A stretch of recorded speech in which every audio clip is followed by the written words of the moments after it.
This episode of the Fiction Writers Podcast is brought to you by How to Write a Novel That Sells. Do you dream of writing a best-selling fiction novel?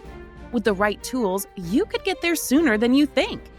Visit www.howtowriteanovelthatsells.com and unlock the secrets to writing compelling fiction taught by international best-selling author Lana McAra. Welcome to the Fiction Writers Podcast with Lana McAra, where you will discover tips, tricks, and ideas for fiction that is #unputdownable.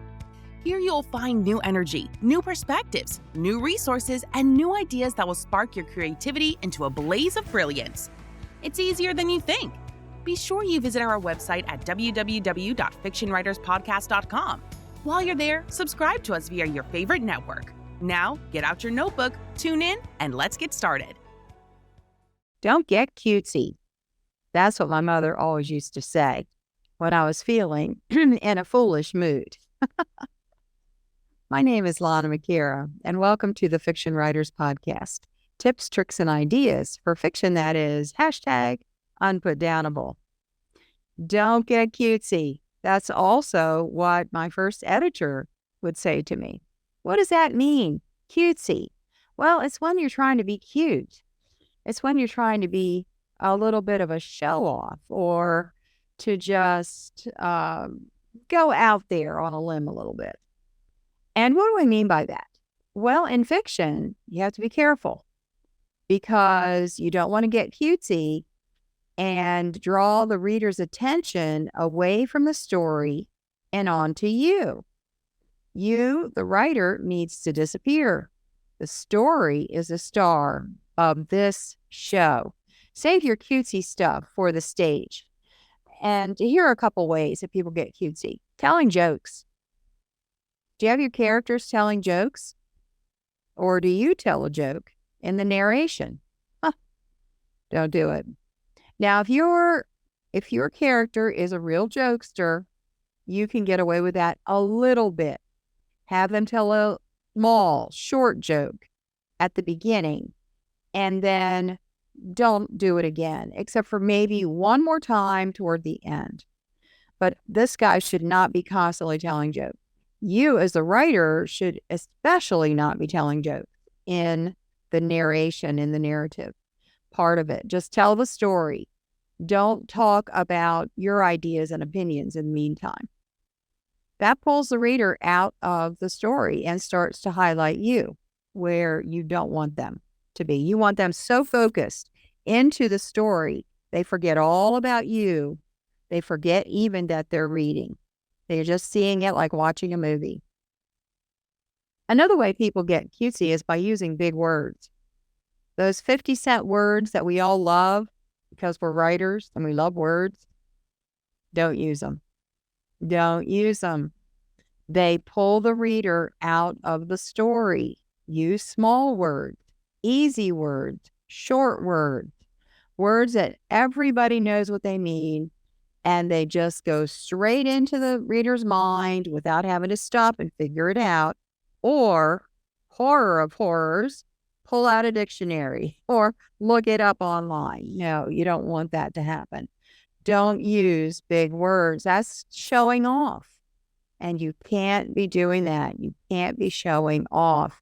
You're drawing the attention away from the story and onto you.